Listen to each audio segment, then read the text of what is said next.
Hi there, I'm Dan Wann, and I wanted to talk with you a bit about a research project that Brooke Cordes and I recently conducted.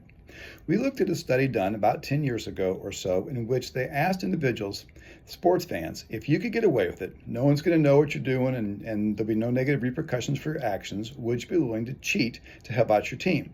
And what they found was a surprisingly large minority of individuals admitted a willingness to do this. For example, about 25% of the individuals said that they'd be willing to write a paper for an individual that was on the team.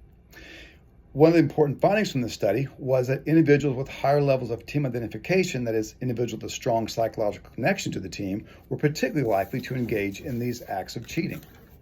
So what Brooke and I did was we were wondering whether or not we could see if this same pattern would exist, but if we looked at a different variable in addition to team identification. And this variable was sport fan dysfunction.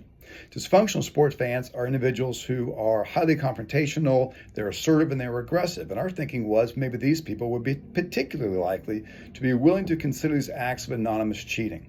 So we had about 150 college students complete a survey. This survey had demographics, it assessed team identification, fan dysfunction, general sports fandom, and then some items assessing their willingness to consider these acts of cheating.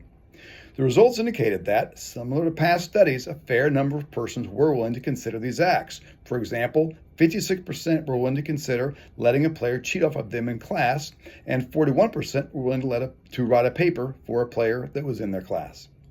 A simultaneous regression was computed where we had team identification, fan dysfunction, and sports fandom as predictors of likelihood of these cheating behaviors.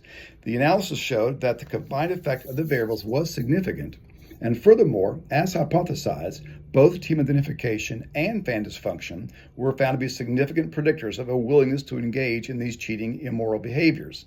So, what our results generally find was then that both stronger connections to a team and higher levels of being a dysfunctional fan, these are traits that lead individuals to consider a willingness to cheat on behalf of their team.